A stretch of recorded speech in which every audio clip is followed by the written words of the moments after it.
Good evening. I'm Laurie French, and I'm very proud to serve as president of the Canadian School Board Association.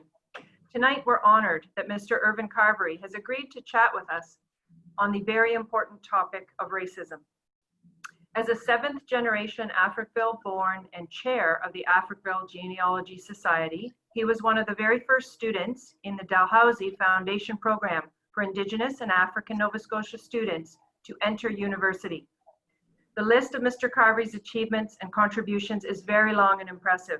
He served as chair of the Council on African Canadian Education, or CASE, which provides direct advice to the Nova Scotia Minister of Education. He's an experienced trustee and chaired the Halifax Regional School Board. He is currently the director at the Community YMCA, where he continues to provide leadership and service to youth in the community. Having lived the education system as a public school student, university student, trustee, board chair, and advisor to politicians, he's quite simply one of the most significant voices for anti-racism and social justice in education, social services, and Canadian society.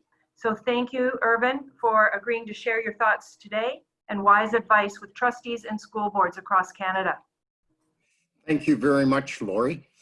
You know, recent events in the US and in Canada have caused Canadians, perhaps more than ever before, to recognize just how deep and far-reaching systemic racism is.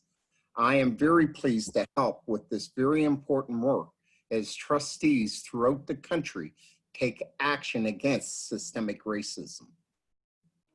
Well, thank you for that. And you'll know that trustees across Canada are reflecting on white privilege, the lack of representation on school boards, and systemic racism right now. What advice do you have regarding trustees' own learning? Well, you know, it's the first thing I'll say to trustees, don't be afraid to speak up and ask questions. Don't think that, you know, you may say something wrong.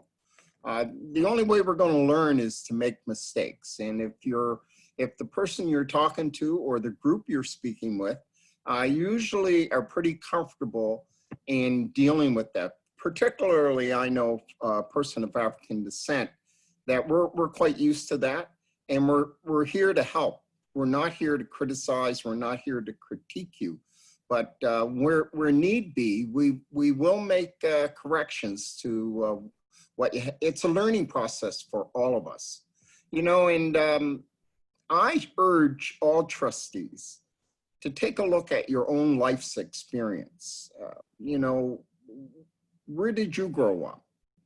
Who were your friends?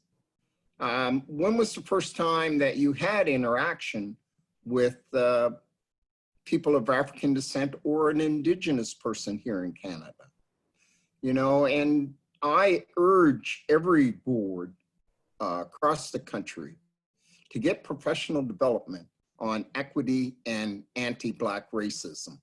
It's critical that that happen, just to broaden your, not just from a school board perspective, but for you personally in your own personal growth. It sure helps a lot. And when I say that, I say that because it helps you to learn about your own privilege and your own self.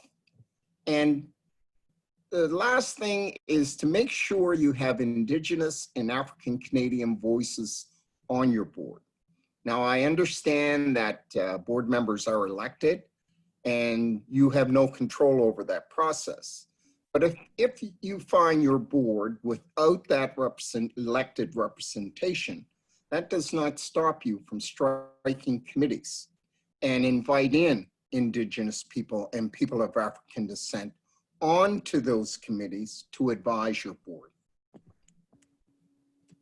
Thank you for that. It's important for us as we begin to learn together and truly understand ourselves as we consider our role in the contributions we can make to move ahead. Thank you very much, Irvine. You're very welcome, Laurie.